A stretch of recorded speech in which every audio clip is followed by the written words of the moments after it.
पारिश एक बेकार व्यक्ति है, किसी काम का नहीं। लोग उसका इस्तेमाल करते हैं, उसे फेंक देते हैं और कुत्ते की तरह बाहर निकाल देते हैं। लेकिन बाद में वह प्यारी और शक्तिशाली जानवर लड़कियों को वश में करके अपना बदला लेता है, जिनके बारे में हर कोई सपने देखता है। कहानी की शुरुआत में वह इतना भाग्यशाली होता है कि उसे एक हीरो पार्टी द्वारा चुना जाता है। उसे लगता है कि उसकी टीम की 2 खूबसूरत लड़कियों के साथ उसकी कोई संभावना है, लेकिन वे सब उसे तंग करती हैं, खासकर वह लड़का। वे दिन रात उसका इस्तेमाल करते हैं और फिर भी सोचते हैं कि वह बेकार है, क्योंकि रेन के पास सिर्फ एक स्ट्रेंड सिंड्रेला टेमिंग पावर है, जो उसे जानवरों से संवाद करने, उनके साथ अनुबंध करने और उन्हें अपनी सुविधा के लिए इस्तेमाल करने की क्षमता देती है, जैसे जासूसी और स्काउटिंग। उसकी कड़ी मेहनत के बावजूद अन्य लोग उसकी लड़ाई कौशल की कमी के लिए उसे तुच्छ समझते हैं। कठिन घटनाक्रम में रेन को घमंडी पार्टी नेता एरियस ऑर्लैंडो द्वारा निकाल दिया जाता है, जो खुलकर कहता है कि वह एक बोझ है। इन ठंडे शब्दों से स्तब्ध रेन चुपचाप अपनी हीरो की चादर उतारता है और चला जाता है। निराश वह शहर के चौराहे पर एक बेंच पर बैठ जाता है, उन कठोर टिप्पणियों पर विचार करते हुए जिन्हें उसने पहले नजरअंदाज कर दिया था। अब उसे यह समझना है कि जीविका कैसे कमाई जाए। जैसे ही वह गहरी सोच में होता है, बच्चों का एक समूह उसके पास आता है, उसके विशेष हुनर को फिर से देखने के लिए उत्सुक। रेन खड़ा होता है और एक जादू करता है। ऊंचाई में उड़ रहे एक पक्षी के साथ अस्थायी अनुबंध बनाता है।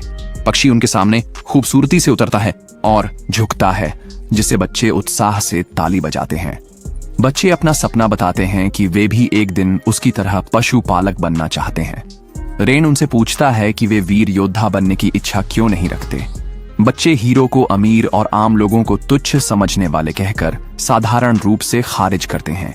इसके बजाय वे दुनिया घूमने और भाग्य की तलाश करने वाले साहसी बनने का सपना देखते हैं। इसे रेन के दिमाग में उसके अगले कदम के लिए एक विचार आता है। उस दिन बाद में रेन एडवेंचरर्स गिल्ड में जाता है, एक नया ढूंढने की उम्मीद में। मार्ग रिसेप्शनिस्ट नैली समझाती हैं कि नवोदित साहसिकों को पहले अपनी योग्यता साबित करने के लिए एक ट्रायल क्वेस्ट पूरा करना होगा। इस परीक्षण के लिए उसे 10 गोब्लिन मारने और 20 औषधीय जड़ी बूटियां इकट्ठा करने की आवश्यकता है। एक गिलहरी की मदद से रेन एक गोब्लिन समूह का पता लगाता है और उन्हें आसानी से हरा देता है, भले ही उसके पास युद्ध प्रशिक्षण नहीं है, क्योंकि वे केवल एफ रैंक के राक्षस हैं। गोब्लिन के रून स्टोन्स इकट्ठा करते समय जंगल के भीतर से एक चीख सुनाई देती है।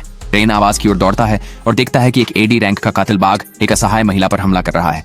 वह बाघ की पीठ पर वार करने की कोशिश करता है, लेकिन उसकी तलवार उसकी सख्त चमड़ी पर टूट जाती है। बाघ का ध्यान उसकी ओर चला जाता है, जिससे महिला क्रियाशील हो जाती है। एक शक्तिशाली छलांग के साथ वह बाघ को नीचे गिरा देती है और आसानी से उसे मार देती है। जब रेन उसे करीब से देखता है तो उसे एहसास होता है कि वह कोई साधारण महिला नहीं है। महिला वह एक बिल्ली आत्मा है, विलुप्ति के कगार पर एक अंतिम प्रजाति की सदस्य। जादुई क्षमताओं के लिए जानी जाने वाली बिल्ली आत्माओं ने अविश्वसनीय एथलेटिक कौशल को विकसित किया है। उसको अपना कुछ खाना देने के बाद रेन को पता चलता है कि वह यात्रा कर रही है अपनी छोटी सी समुदाय की उबाऊ जिंदगी से। जब उसने रेन को देखा तो उसने उसके अंदर एक बड़ी शक्ति महसूस की और उसे एक कुशल जीव ताम्र के रूप में पहचाना। वह मानती है कि वह उसे वश में करने में सक्षम है और उसके साथ एक जुड़ाव बनाने की इच्छा के साथ रेन सहमत है। रेन वश में करने की रस्म शुरू करता है। अपने अंगूठे को काटकर अपनी हथेली पर खून की एक बूंद गिराता है, जिससे एक जादुई रून बनता है। वह मंत्र का जाप करता है, सफलतापूर्वक उनके बीच एक अनुबंध स्थापित करता है। अब जुड़ चुके रेन और बिल्ली आत्मा अपने हाथों पर एक चिन्ह के रूप में एक रून धारण करते हैं। अनुष्ठान पूरा होने के बाद रेन अपनी परीक्षण खोज जारी रखता है। वह आवश्यक औषधीय जड़ी बूटियों को इकट्ठा करने के लिए कई खरगोशों के साथ अस्थायी अनुबंध बुलाता है। रेन की क्षमताओं से काने गहन प्रभावित होती है। जब अधिकांश पशु प्रशिक्षक एक समय में केवल एक अस्थायी अनुबंध संभाल सकते हैं, रेन ने न केवल उसे एक दुर्लभ और शक्तिशाली अंतिम प्रजाति को वश में किया, बल्कि कई अनुबंध भी संभाल सकता है एक साथ। रेन आवश्यक वस्तुओं के साथ गिल्ड लौटता है और अपनी परीक्षा पास करता है। रेन को हॉरिजन एडवेंचरर्स गिल्ड द्वारा औपचारिक रूप से एफ रैंक श्रेणी का एडवेंचरर मान्यता प्राप्त होती है। नैली उसे उसका एडवेंचरर कार्ड सौंपती है, जो अब से उसकी पहचान होगी, 50 तांबे के सिक्कों के इनाम के साथ। जबकि यह एक अच्छा इशारा है, यह आवाज और अन्य बुनियादी जरूरतों को पूरा करने के लिए पर्याप्त नहीं है। इसलिए रेन उस दिन बाद में और काम लेने का निर्णय लेता है।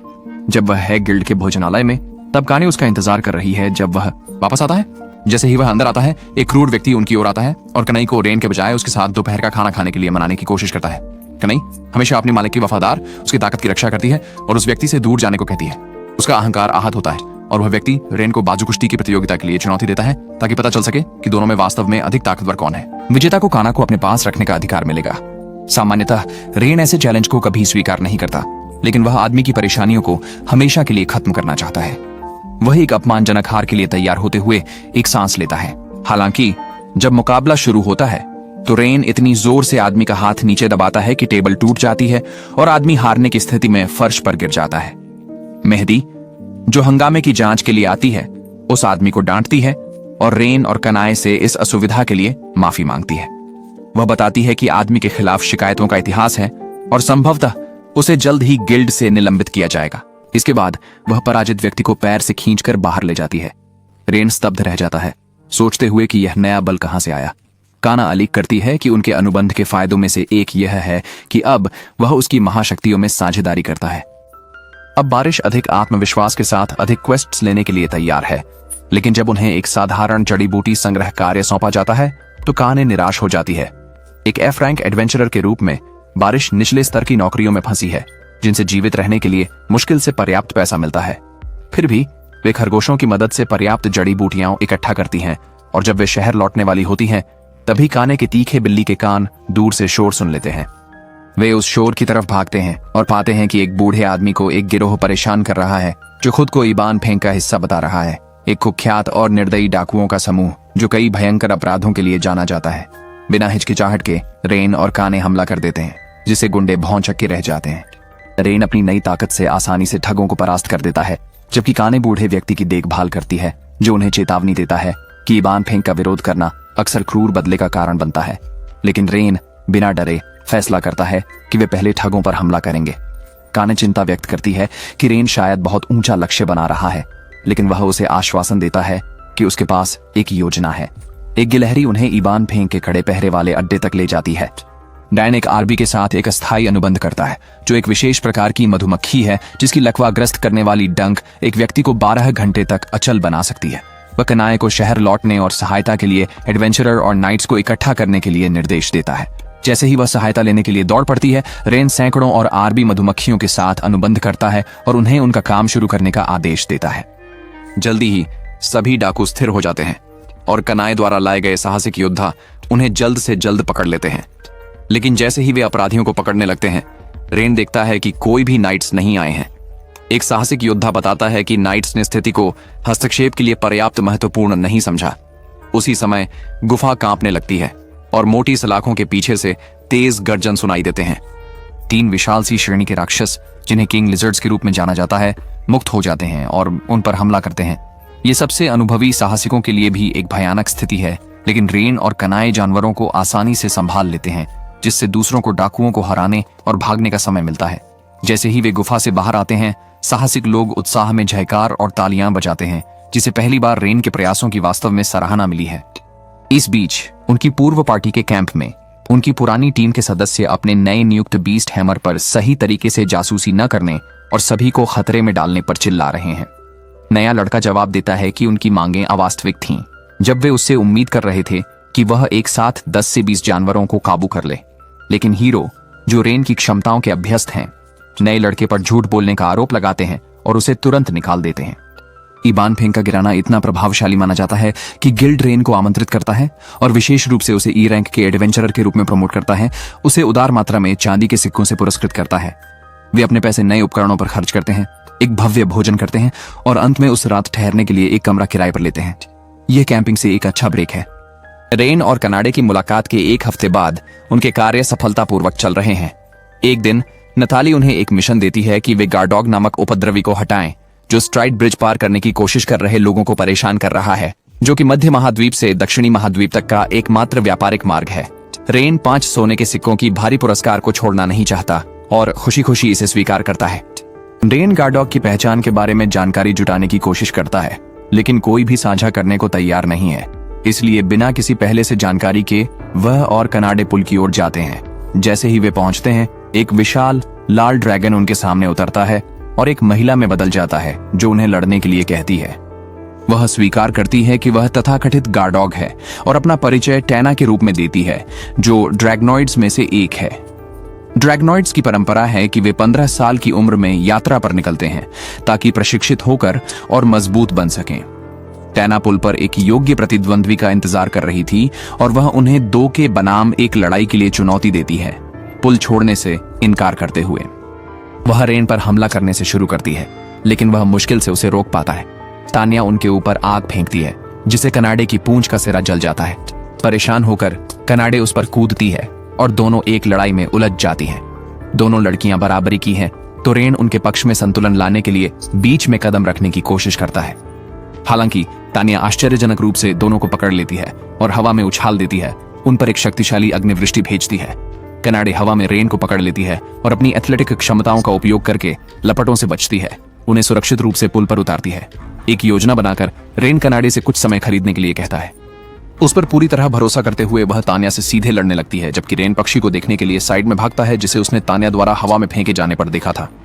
वह उसे पाकर उसके साथ अस्थायी समझौता करता है। वह पक्षी से कहता है कि अपने दोस्तों को लाए। उसके निर्देश पर पक्षी तानिया की तरफ झुंड बनाकर आते हैं और उसे काटने लगते हैं। तानिया उन्हें महज एक परेशानी के रूप में देखती है और भगाने की कोशिश करती है, लेकिन वे अड़े रहते हैं। बेशक एक ड्रैगनॉइड को केवल पक्षियों से चोट नहीं पहुंच सकती। हालांकि तानिया अगला कदम उठा पाती, इससे पहले वह अचानक जमीन पर गिर जाती है। रेन समझाता है कि ये पक्षी पेड़ो बर्ड्स हैं और उनके रंगीन पंखों का मतलब है कि वे जहरीले हैं। उंगली भी न उठा सकने पर तानिया हार स्वीकार कर लेती है। रेन पूछता है उसे वादा करने के लिए कि वह पुल पर फिर से समस्या नहीं पैदा करेगी और उनके साथ तब चलेगी जब वह ठीक हो जाएगी। पहले वे गिर जाते हैं ताकि नताली को सूचित किया जा सके कि मामला सुलझा लिया गया है। नताली उनकी प्रशंसा करती है और उन्हें उनका इनाम देने का वादा करती है। जब गिल्ड दावा सत्यापित कर देता है, वह तानिया के सींग देखती है और पूछती है कि वह कौन है। रेन जल्दी से उसके लिए बचाव करता है, यह दावा करते हुए कि वह एक सामान्य मानव है जिसे उन्होंने अपने खोज के दौरान मिला और वह सिर्फ एक पोशाक पहन रही है।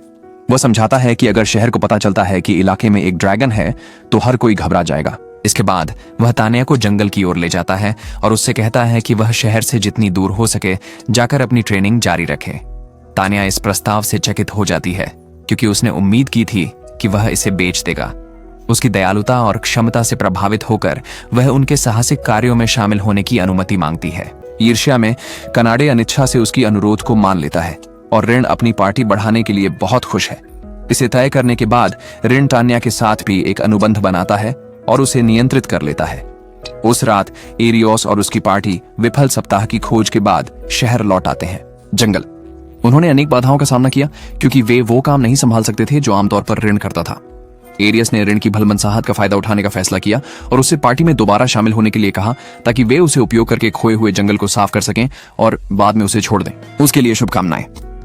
रात के समय दो पशु लड़कियां इस बात पर लड़ रही हैं कि कौन रेन के साथ बिस्तर पर सोएगी। जब वे लड़ रहे हैं, हमारा मूर्ख रेन फर्श पर सो जाता है ताकि दोनों लड़कियां बिस्तर पर सो सकें। पहली खोज जो त्रिमूर्तियां एक साथ करती हैं वह है स्लाइम्स का सफाया। स्लाइम्स एफ रैंक के राक्षस होते हैं जिन्हें कोई भी साहसी मार सकता है और इन्हें ज्यादातर नजरअंदाज किया जाता है। इस वजह से कभी कभी उनकी आबादी अचानक बढ़ जाती है और वे शहर में झुंड के रूप में आ जाते हैं, जिससे काफी असुविधा होती है। तिकड़ी को उम्मीद से अधिक कठिनाई होती है कई स्लाइम्स को खोजने में, इसलिए रेन एक नई रणनीति ढूंढता है। वह असिमिलेट कौशल का उपयोग करके अपनी चेतना को अस्थायी रूप से पक्षी में स्थानांतरित करता है, जो उसे अन्य जानवरों के पालकों से अलग करता है। कनाडे और तानिया के अनुसार यह उसे पक्षी के शरीर को नियंत्रित करने की अनुमति देता है, जिससे उसे एक पक्षी की आंखों के दृश्य मिलते हैं जबकि उसका वास्तविक शरीर निष्क्रिय रहता है। वह अपनी पक्षी की दृष्टि का उपयोग एक स्लाइम को ढूंढने के लिए करता है, जबकि उसकी दो लड़कियां इस बात पर बहस कर रही हैं कि उसके शरीर का ख्याल कौन रखेगा जब वह दूर होगा। अंततः वह एक बड़े समूह को देखता है और टीम को उसके आसपास एकत्रित होने का निर्देश देता है। तानिया उससे पूछती है कि क्या वह जादू कर सकता है और रेन मानता है कि वह बुनियादी बातें जानता है लेकिन अधिक उन्नत चीजों में संघर्ष करता है। तानिया उसे झुंड पर फायरबॉल डालने की कोशिश करने के लिए प्रोत्साहित करती है। उसे संदेह है कि यह पूरे समूह को समाप्त करने के लिए पर्याप्त होगा, लेकिन वह इसे आजमाने का निर्णय लेता है। उसकी हैरानी के लिए जब वह जादू करता है तो उसके परिणाम स्वरूप एक विशाल आग का गोला बनता है जो पूरी तरह से झुंड को समाप्त कर देता है। तानिया ने सही अनुमान लगाया था कि चूंकि रेन ने उनके अनुबंध से कनाडे की अद्भुत ताकत प्राप्त की थी, तो वह तानिया की ड्रैगोनॉइड अग्नि जादू भी विरासत में ले लेगा। क्षमताओं। वे उसके जादू कौशल को सुधरने में उसकी मदद करने के लिए बाकी के खोज का उपयोग करते हैं। खोज पूरी करने के बाद तिगड़ी को एक भारी राशि का पुरस्कार मिलता है, पैसे जिसे वे एक शानदार रात्रि भोज पर खर्च करते हैं। भोजन के दौरान रेन अपना अतीत साझा करता है। वह एक गुमनाम गांव में बड़ा हुआ जहां उसके माता पिता सहित कई पशु प्रशिक्षक थे। उसे बहुत कम उम्र से ही पशु प्रशिक्षण का अनुभव हुआ। हालांकि जब वह 12 साल का था तब उसका शांत बचपन बिखर गया। जंगल में अभ्यास करने के बाद उसने एक लाल आकाश देखा और धुआं सूंघा। घर की ओर भागते हुए उसने देखा कि उसका गांव नष्ट हो गया है और जिन लोगों को वह जानता था वे सब मर चुके थे। उसके जाने के दौरान राक्षसों ने हमला किया था। एक साहसी पार्टी ने बचाया। उसके बाद के वर्षों में उसने जीवित रहने के लिए अलग अलग काम किए। लगभग 1 साल पहले एरियोस ने उसे अपनी पार्टी में भर्ती किया था। शुरू में वह शामिल होने के लिए उत्साहित था और अधिक त्रासदियों को रोकने की उम्मीद में, लेकिन अब उसे एहसास होता है कि वे उसे केवल उपयोग कर रहे थे। कनाडे और तान्या उसकी कहानी से गहराई से प्रभावित होते हैं और गर्व व्यक्त करते हैं कि वह उनके मास्टर हैं। उनका अगला मिशन शहर के आसपास के ऑरक्स को समाप्त करना है। ऑरक्स ई रैंक मॉन्स्टर्स हैं, गॉब्लिन्स से अधिक मजबूत और समझदार और अक्सर हथियारों का उपयोग करते हैं। ऋण, कनाडे और तान्या कई ऑरक्स के समूहों को आसानी से हरा देते हैं, जिससे तान्या आत्मसंतुष्ट हो जाती है। लेकिन जब वह इसकी सबसे कम उम्मीद करती है तो उस पर ऑर्क्स का हमला हो जाता है और वह केवल ऋण और कनाडे की तेजी की वजह से बच पाती है। सोच रही है। ऋण की मामूली चोट से तान्या हिल जाती है, लेकिन वह उसे आश्वस्त करता है और अपनी उपचार शक्ति का उपयोग करता है स्वयं को। गहराई से प्रभावित तान्या अपनी सतर्कता में चूक के कारण शर्मिंदा महसूस करती है और किसी से सामना करने में बहुत शर्मिंदगी महसूस करती है। ऋण, जब वे शहर लौटते हैं तो ऋण धीरे से उसका सामना करता है और वह तुरंत उसे परेशानी देने के लिए माफी मांगती है। हाँ नहीं, वह मुस्कुराकर उसका माफीनामा स्वीकार करता है और प्यार से उसे अगली बार अधिक सावधान रहने की सलाह देता है, क्योंकि वह और कनाडे उसकी परवाह करते हैं। उसकी दयालुता उसे अवाक और शर्म से लाल कर देती है। रात के समय वह उसे सोते हुए दिखती है और उसकी प्रशंसा करती है। सोचती है कि वह उसके साथ सहवास करने के लिए सही आदमी है। चूंकि वह एक ड्रैगन है, सहवास का मौसम उसे एक मजबूत इच्छा महसूस कराता है। वह इसके लिए तैयार भी होती है, लेकिन हमारा मूर्ख रेन सुअर की तरह सो रहा है। अगले दिन टिकड़ी अपने कार्यों को जल्दी से पूरा करती है, शहर की ओर वापस जाती है। इस दौरान वे इरियोस और उसके दल से मिलते हैं। ऋण स्वाभाविक रूप से वहां से जाने लगता है, लेकिन इरियोस उसे रोकता है। उसे देखकर दो अंतिम प्रजातियों के साथ देखकर इरियोस अहंकार से उसे फिर से दल में शामिल होने के लिए कहता है, यह कहते हुए कि वे लॉस्ट वुड्स अभियान में कठिनाई का सामना कर रहे हैं और उसे उसकी मदद की जरूरत है। हालांकि अब अपनी खुद की कीमत पहचानते हुए ऋण प्रस्ताव को दृढ़ता से ठुकरा देता है। जैसे ही वह चलता है, समूह के एक हीरो उसे पुकारते हैं। वह प्रकट करती है। ये प्रकट करता है कि उनकी खोए हुए जंगल में मिशन एक महान अवशेष, सत्य की ढाल प्राप्त करना है, जो दानव राजा को हराने के लिए महत्वपूर्ण है। इसके बिना राक्षस अनियंत्रित रूप से भागते रहेंगे, नागरिकों को मारते रहेंगे। दानव राजा का यह उल्लेख ऋण के लिए दर्दनाक यादें ताजा करता है, उसे पुनर्विचार करने के लिए मजबूर करता है। अनिच्छा से वह उनके मिशन में शामिल होने के लिए सहमत हो जाता है। तान्या और कनाडे आगे बढ़ते हैं, एरियोस से ऋण के पूर्व दुर्व्यवहार के लिए माफी की मांग करते हैं। हीरो माफी मांगने में अत्यधिक गर्व महसूस करता है और उन लड़कियों का अपमान करता है कि उन्हें ऋण की पालतू जानवर। इस उकसावे से ऋण भड़क जाता है और प्रतिशोध में वह नायक को मुक्का मारता है। गुस्से में एरियोस ऋण और उसके साथियों को चुनौती देते हैं कि कौन सा समूह अधिक शक्तिशाली है। कनाडे तुरंत उस गंजे तलवारबाज से मुकाबला करती है, उसे घूंसे की आंधी से हरा देती है। तलवारबाज एक चमकदार तकनीक के साथ पलटवार करने की कोशिश करता है, लेकिन कनाडे बस उसकी तलवार दूर फेंक देती है, यह महसूस करते हुए कि वह उसे हरा नहीं सकता। वह अपने अगले हमले से पहले हिचकिचाता है और सवाल करता है कि इतनी शक्तिशाली अंतिम प्रजाति किसी ऐसे व्यक्ति की सेवा क्यों करेगी जिसे वह अयोग्य मानता है। यह टिप्पणी कनाडे को क्रोधित कर देती है और वह उसके चेहरे पर एक जोरदार किक मारती है, जिससे वह बेहोश हो जाता है। इसके बाद तान्या पार्टी के दो जादूगरों का सामना करती है। वे जल्दी से उस पर अपनी पहली जादू चलाते हैं, लेकिन तान्या अपनी जगह पर खड़ी रहती है और अपनी उंगलियां चटका देती हैं। उस साधारण इशारे के साथ जादू गायब हो जाते हैं। जादूगर फिर से प्रयास करते हैं, अलग अलग जादू करते हैं, लेकिन हर एक उसकी उंगलियों के फिर से चटकाने से गायब हो जाता है। तान्या समझाती है कि वह मटेरियल क्लेंसर का उपयोग कर रही है, एक तकनीक जो जादू को उसके मूल में पहचानती है और एक सही प्रति जादू से उसे निष्क्रिय कर देती है। जादूगर कोशिश करते रहते हैं, लेकिन वे जल्दी ही थक जाते हैं और कोई और जादू नहीं कर पाते। तान्या उन्हें चेतावनी देती है कि वह उच्च स्तरीय जादू से उन्हें नष्ट कर सकती है, लेकिन खुलासा करती है कि वह ऋण के लिए झांसा दे रही थी। अंत में यह ऋण बनाम आरियोस है। आरियोस एक व्यंग्यात्मक टिप्पणी करने की कोशिश करता है, लेकिन ऋण उसे चेहरे पर मुक्का मारकर चुप करा देता है। आरियोस अपनी तलवार निकालता है और तेजी से मुश्किल से दिखाई देने वाले वार करता है, लेकिन वे उस शक्ति के मुकाबले कुछ भी नहीं है जिसका सामना ऋण ने तब किया था जब उसने स्ट्राइड ब्रिज पर तान्या का मुकाबला किया था। ऋण एक मौका पाता है और आरियोस के पेट में एक घूंसा मारता है, अपनी महाशक्ति के साथ उसे चौंका देता है, एक ताकत जो उसे यकीन है कि उसके पास पहले नहीं थी। आरियोस जादू का उपयोग करने लगता है, लेकिन ऋण अपने ड्रैगोनॉइड ताकत का उपयोग करके बिजली के जादू को आसानी से आग के गोले से पछाड़ देता है। आरियोस को पता है कि ऋण केवल बुनियादी जादू जानता है, जैसे कि आग का गोला और हीलिंग जादुई हमलों की बौछार करता है, जिसे ऋण आसानी से नहीं रोक सकता। यह महसूस करते हुए कि उसे अपनी सुविधा के क्षेत्र में लड़ाई करनी होगी, ऋण जादू को छोड़कर अपने जानवर पालने की जड़ों की ओर लौटता है। एरियोस जादू के साथ उस पर हमला करता है, लेकिन जैसे ही वह पास आता है, अचानक उसे तेज दर्द महसूस होता है और वह जमीन पर गिर जाता है। झगड़े के दौरान ऋण ने एक अरबी के साथ एक अस्थायी दूरस्थ अनुबंध बनाया, यह दिखाते हुए कि जानवरों को वश में करने वाले बिल्कुल बेकार नहीं हैं। अपनी संतुष्टि के लिए ऋण ने एक धरती कंपाने वाले प्रहार के साथ लड़ाई खत्म की। जिससे एरियोस हैरान रह गया। इसके बाद युद्ध के बाद नायक यह कार्य ऋण और उसके साथियों को सौंप देते हैं। सच्चाई की ढाल जो राक्षस राजा को हराने के लिए महत्वपूर्ण है, इस समय खोए हुए जंगल में गहरे राक्षसों के कब्जे में है। यह त्रिमूर्ति इसे प्राप्त करने के लिए खोए हुए जंगल में जाती है।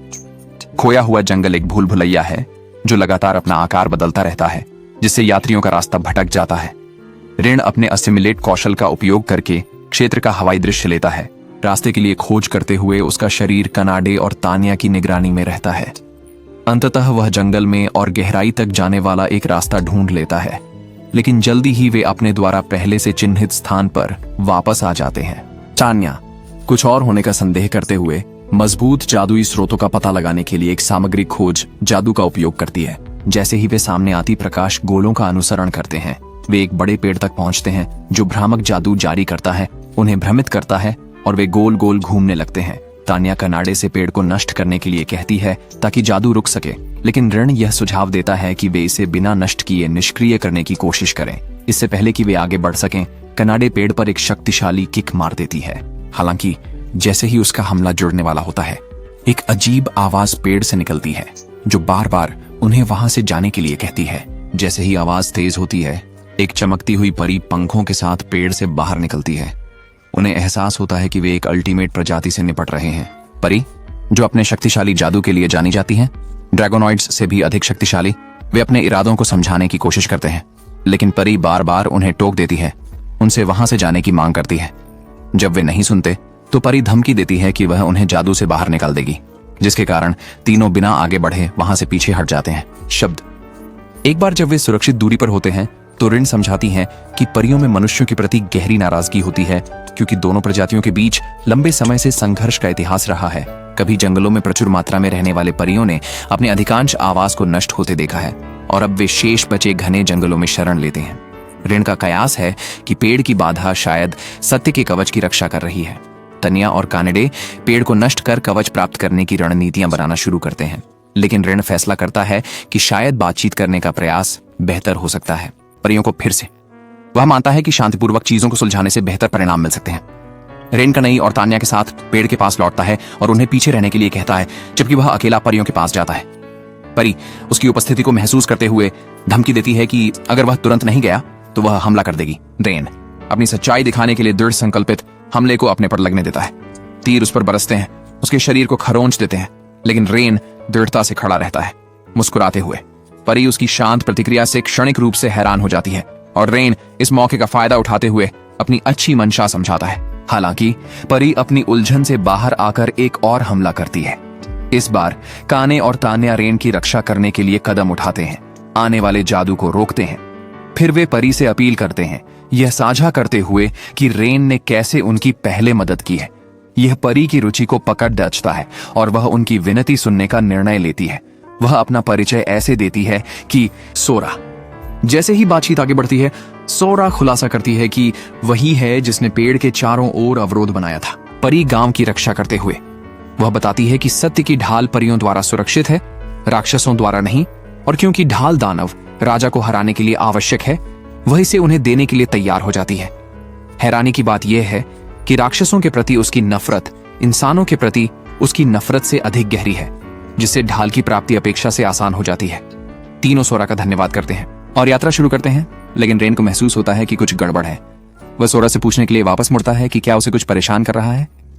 सोरा थोड़ी झिझकती है, लेकिन अंत में स्वीकार करती है कि उसकी एक जुड़वां बहन है, लूना। साथ में उन्होंने कभी वही हु की थी, बाधा। लेकिन जब वे थोड़े समय के लिए बाहर गए, उन्होंने एक छाया नाइट का सामना किया, जो दानव राजा की सेना का एक शक्तिशाली राक्षस था। राक्षस ने लूना को पकड़ लिया और सोरा से बाधा को कम करने और अपनी बहन की आजादी के बदले गांव को प्रकट करने की मांग की। अपने गांव का विरोध न कर पाने के कारण सोरा ने मदद मांगी, लेकिन गांव के नेताओं ने लूना की जान से ज्यादा सुरक्षा को चुना। बिल्कुल टूट चुकी सोरा के पास गांव लौटने के अलावा कोई विकल्प नहीं था, अपनी बहन को पीछे छोड़ते हुए। काने और तानिया उलझन में है कि दो शक्तिशाली परियों को एक सी रैंक के राक्षस द्वारा कैसे हराया जा सकता है। रेन समझाते हैं कि शैडो नाइट्स के पास सभी जादू को अवशोषित करने की क्षमता होती है, जिससे वे जादू आधारित हमलों के लिए लगभग अजेय बन जाते हैं। इसीलिए जादू पर निर्भरता के बावजूद परियां भी उस राक्षस को हरा नहीं सकीं। तिकड़ी ने फैसला किया कि वे सोरा की अपनी बहन को बचाने में मदद करेंगे। सोरा उन्हें शैडो नाइट के स्थान पर ले जाती है। रेन उसकी ओर अग्निगोला फेंककर राक्षस का ध्यान आकर्षित करता है।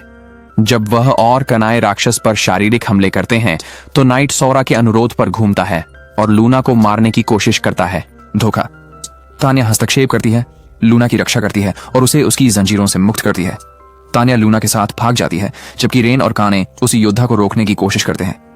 उनके हमले पर्याप्त नुकसान नहीं पहुंचाते हैं, इसलिए रेन एक ऑर्बी कॉलोनी के साथ अस्थायी अनुबंध बनाता है, उनका ध्यान भटकाकर समय खरीदने के लिए। ऑर्बिस उस राक्षस पर टूट पड़ते हैं जिससे रेन को अपने बीस्ट हैमर क्षमता से काने की शक्तियों को बढ़ाने का मौका मिलता है। अपनी बढ़ी हुई ताकत के साथ कनई शैडो नाइट पर एक भयंकर प्रहार करती है, अंततः उसे हरा देती है। समूह लूना को सोरा के पास वापस ले जाता है, जो अपनी बहन को सुरक्षित देखकर राहत महसूस करती है। दो परियां जो दिखने में एक जैसी हैं, उनकी व्यक्तित्व में बहुत बड़ा अंतर है। सोरा कोमल और शालीन है, जबकि लूना बेबाक और मुखर है। सोरा फैसला करती है कि वे उस गांव में वापस नहीं जा सकते जिसने लूना को त्याग दिया, लेकिन उनके पास और कहीं जाने की जगह नहीं है। कनाए उन्हें अपने समूह में शामिल होने का निमंत्रण देती है। रेन सहमत होता है, हालांकि वह सतर्क है क्योंकि वह परियों और मनुष्यों के बीच गहरे अविश्वास से अवगत है। हालांकि सोरा रेन की ईमानदारी पर भरोसा करती है और उसे आग्रह करती है कि वह उनके साथ एक अनुबंध बनाए। बारिश परियों को वश में करने का तरीका नहीं जानता, संघर्ष करता है और प्रयास से लगभग बेहोश हो जाता है। इसके बावजूद परियां उसे संभालती हैं और उसे अपना नया मालिक स्वीकार करती हैं। केवल 2 दिन बाद बारिश हीरोज को सत्य की ढाल सौंप देता है, मिशन पूरा करते हुए। सत्य की ढाल सौंपने के बाद समूह शुरुआत में शक करता है कि बारिश ने उन्हें नकली ढाल दी है। वे इसे जादुई तरीके से परीक्षण करते हैं और हैरान होते हैं कि यह असली है। जैसे ही वास्तव में वे 20 सिक्के रेन को सौंप देते हैं। वह जाने के लिए मुड़ता है, लेकिन गंजा आदमी जो समूह का नेता है उसे रोकता है और उसे उनके दल में फिर से शामिल होने के लिए कहता है। एरियस स्पष्ट रूप से नाराज ये सुनकर गुस्से में आ जाता है कि किसी ने बिना उससे पूछे रेन को आमंत्रित कर दिया। गंजा आदमी अपने निर्णय का बचाव करते हुए कहता है कि उन्हें स्पष्ट रूप से रेन की मदद की जरूरत है राक्षस राजा को हराने के लिए, और अन्य सदस्य अनिच्छा से सहमति। गंजा आदमी सौदा पक्का करने के लिए हाथ बढ़ाता है, इस बार बेहतर वेतन और व्यवहार की पेशकश करते हुए। हालांकि रेन यह जानकर कि उनके इरादे नहीं बदले हैं, प्रस्ताव को ठुकरा देता है। उसके पास पहले से ही एक बहुत बेहतर पार्टी है जो उसका इंतजार कर रही है और उसे उनके व्यवहार का सामना करने की आवश्यकता नहीं है।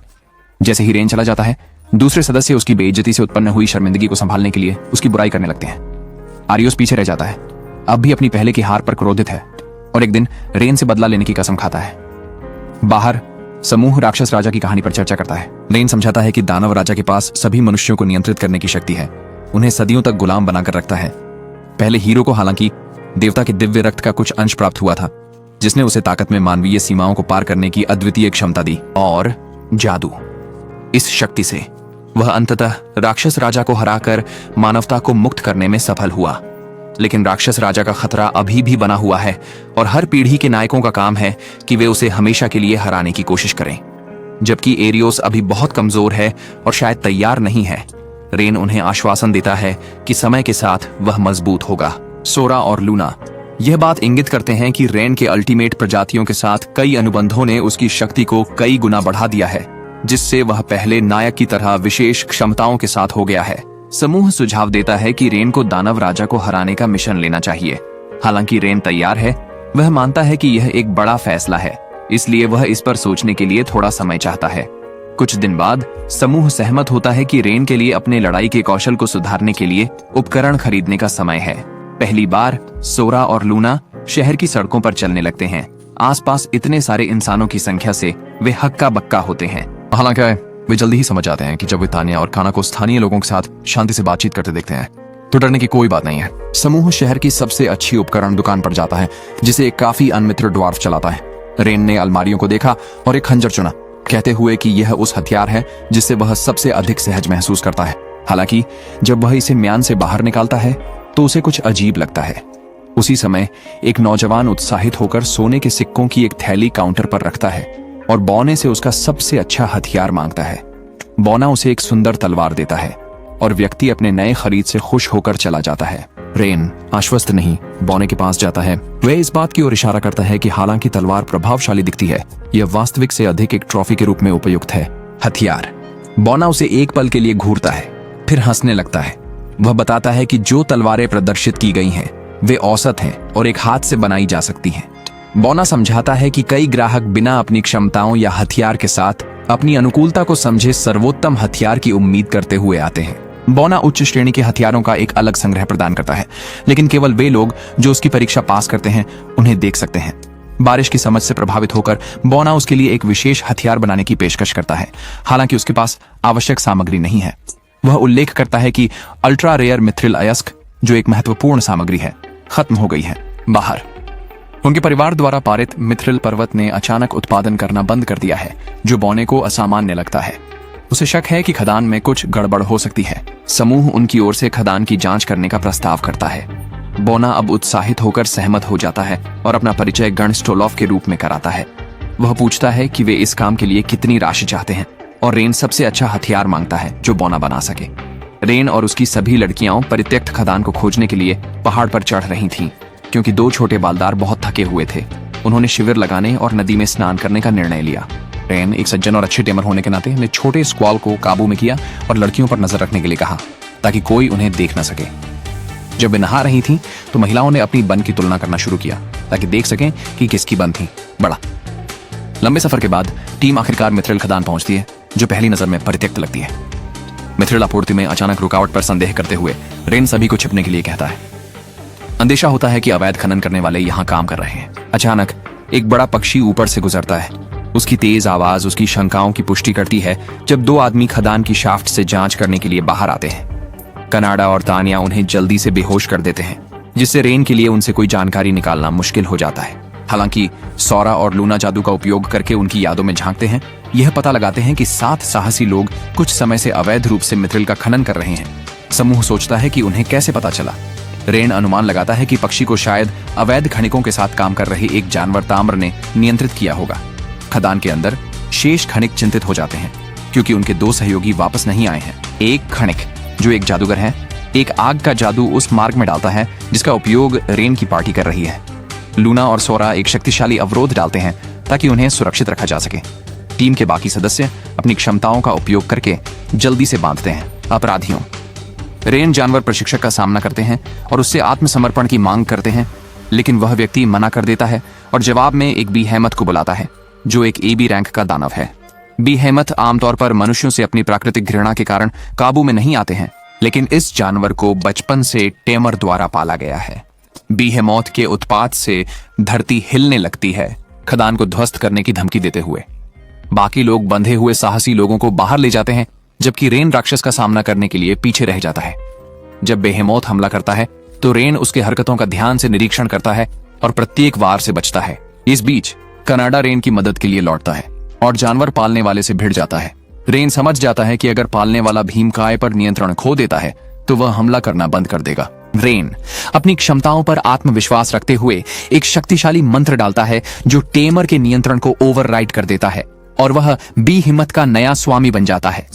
दैत्य अपना हमला रोक देता है, लेकिन जब टेमर उसे रेन को मारने का आदेश देता है तो बीहिम्मत उसी पर पलट जाता है। अंतिम निराशाजनक प्रयास में टेमर बीहिम्मत को हमला करने के लिए मजबूर करता है, लेकिन यह इसके बजाय जंगली और अनियंत्रित हो जाता है। ऋण एक विशाल अग्निगोला छोड़ता है जो तुरंत उस विशाल काय को मार डालता है।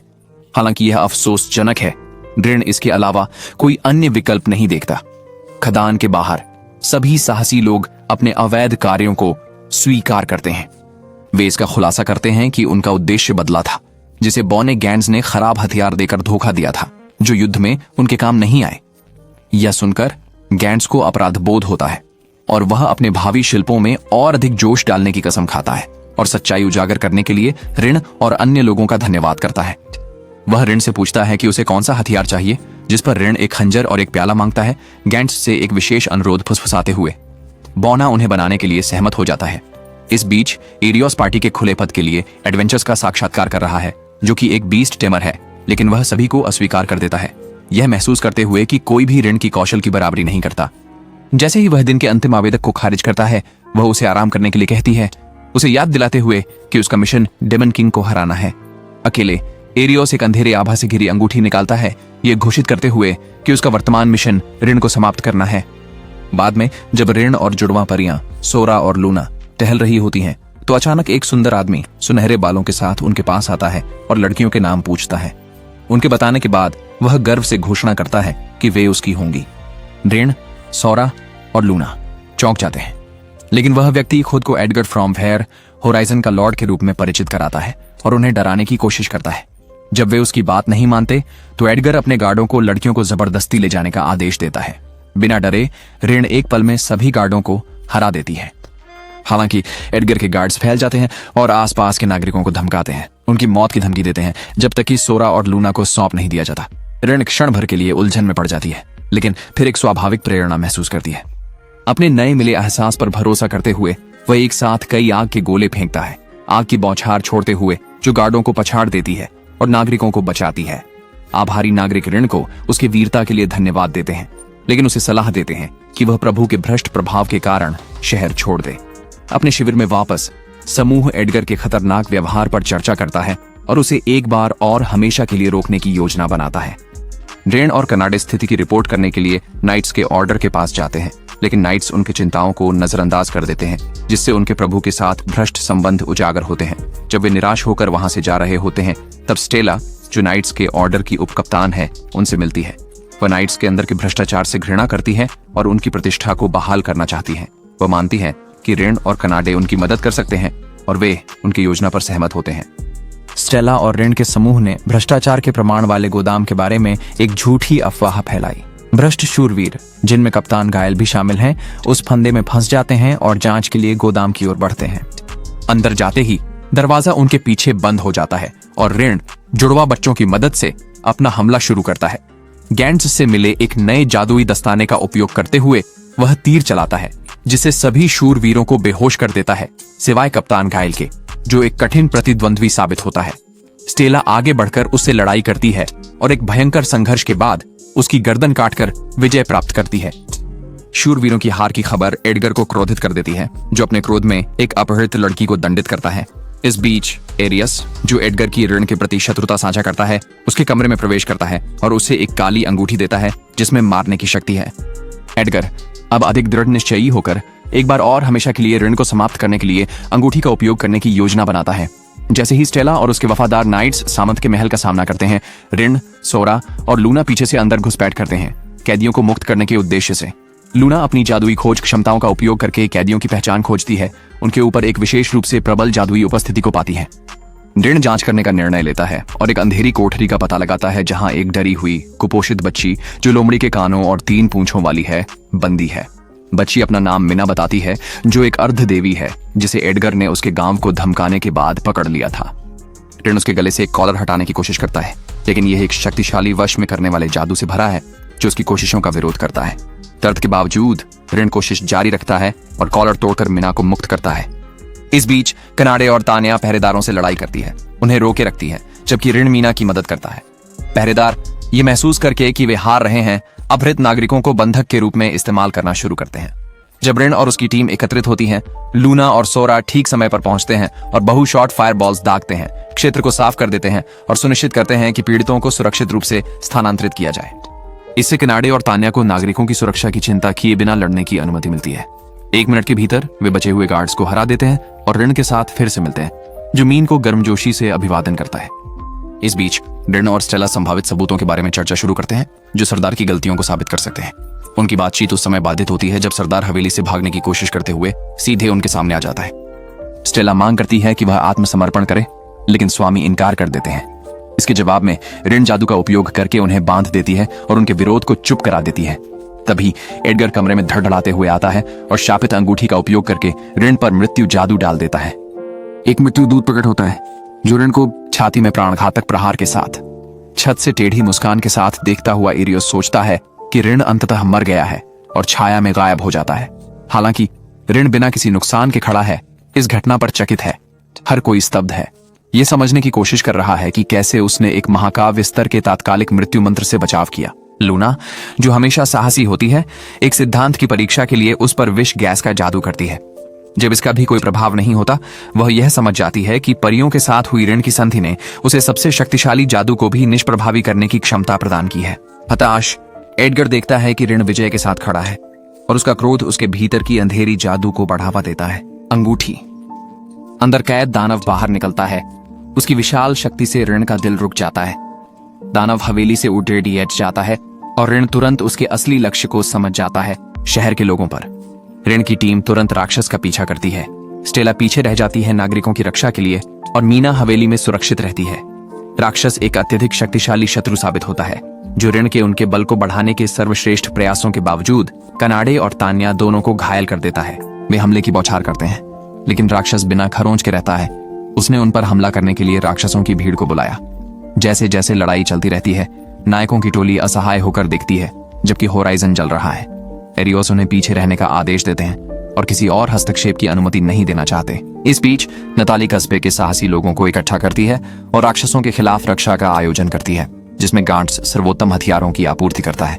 साहसी लोग ऋण की पार्टी के साथ मिलकर राक्षसों का सफाया करते हैं। इस बीच सोरा और लूना स्टेला की मदद से बाकी बचे नागरिकों को इकट्ठा करने और उन्हें सुरक्षित स्थान पर टेलीपोर्ट करने की तैयारी करते हैं। जब नागरिकों को पता चलता है कि जुड़वां परियान है, तो वे पोर्टल में प्रवेश करने में संकोच करते हैं, लेकिन स्टेला उन्हें आश्वस्त करती है और अंततः वे मान जाते हैं। कुछ नागरिक सोरा और लूना के साथ अपने सकारात्मक अनुभवों को याद करते हुए जुड़वां परियों पर विश्वास करते हैं और पोर्टल में कदम रखते हैं। उनकी पहल से प्रोत्साहित होकर अन्य लोग उनका अनुसरण करते हैं। पहले समूह के टेलीपोर्ट होने के बाद क्षेत्र में राक्षसों की भीड़ उमड़ पड़ती है। सोरा लोगों को टेलीपोर्ट करना जारी रखता है, जबकि लूना स्टेला और उसकी के साथ राक्षसों का सामना करती है। शूरवीरों, मीना अफरा तफरी को देखती है, संघर्ष करती है कि क्या लड़ना है या इससे दूर रहना है। ऋण और उसकी पार्टी जल्द ही समझ जाती है कि उन्हें राक्षस के पास जाना होगा ताकि वे कोई महत्वपूर्ण नुकसान पहुंचा सकें। तान्या का ड्रैगन रूप शक्तिशाली होने के बावजूद राक्षस के सीधे उड़ान भरने के लिए बहुत बड़ा लक्ष्य है। नीना, जो देख रही थी, ऋण के पास दौड़कर जाती है और मदद करने का प्रस्ताव देती है। वह अपनी त्वरित टेलीपोर्टेशन क्षमता का खुलासा करती है, जिससे वह उसे 1 सेकंड के भीतर एक स्थान से दूसरे स्थान तक ले जा सकती है, जिससे वह आसानी से राक्षस के हमलों से बच सकता है। नीना की मदद से ऋण दानव के करीब पहुंच जाता है। वे अपनी ताकत को बढ़ाकर अपनी शक्तियों को बढ़ाता है और अपनी जादू से दानव को बांधता है, इसे नियंत्रित करने का संघर्ष करता है। चमत्कारिक रूप से वह सफल होता है, राक्षसों को अपने मालिक पर हमला करने का आदेश देता है। संयुक्त हमले से राक्षस प्रभावित हो जाता है और अंत में पराजित हो जाता है। उसकी टेलीपोर्टेशन क्षमता का बार बार उपयोग करने से नीना पर भारी असर पड़ता है और वह थकावट के कारण गिर जाती है। सौभाग्य से तान्या उन्हें गिरने से पहले पकड़ लेती है। राक्षस की हार के साथ ऋण की पार्टी और शूरवीर अपनी जीत का जश्न मनाते हैं। जीत। सुरक्षा के लिए आभारी नागरिक अपने शहर का पुनर्निर्माण शुरू करते हैं। होराइजन एक बड़ा शहर होने के नाते जल्दी से उबरने में सक्षम होता है और पुनर्निर्माण के प्रयासों में कनाडे की अमानवीय ताकत अमूल्य है। स्टेला को होराइजन में शूरवीरों के आदेश में आधिकारिक तौर पर कप्तान के रूप में पदोन्नत किया जाता है, जबकि भ्रष्ट शूरवीरों को सजा के लिए राजधानी भेजा जाता है। तान्या की सच्ची पहचान एक ड्रैगोनॉइड के रूप में खोजी गई है, लेकिन नगर बिना किसी झिझक के उसे स्वीकार करता है। हालांकि वे परियान हैं, सोरा और लूना भी आसानी से घुल मिल जाते हैं। बाद में नीना के आग्रह पर ऋण उसके साथ एक अनुबंध बनाती है, जिससे वह आधिकारिक तौर पर उनके नए सदस्य बन जाती है। समारोह। ऋण को भी उसके वीरतापूर्ण कार्यों की प्रशंसा में गिल्ड द्वारा सी रैंक के एडवेंचरर के रूप में पदोन्नति दी जाती है। अब जब उसकी पार्टी बढ़ रही है, उन्होंने एक घर खरीदने का फैसला किया जो उनके संचालन का आधार बने।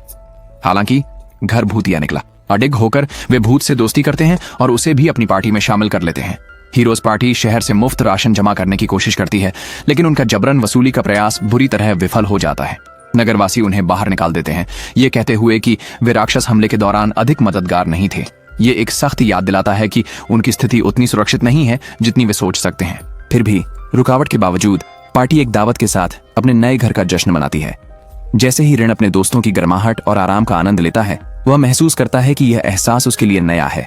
उसने अपने माता पिता को अपने गृहनगर में खोने के बाद ऐसा महसूस नहीं किया है। भावनाएं उसे अभिभूत कर देती हैं और वह आंसू बहा देता है, लेकिन उसके दोस्त उसे सांत्वना देने के लिए वहां होते हैं। उसके आंसू पोंछते हुए वे जश्न मनाना जारी रखते हैं।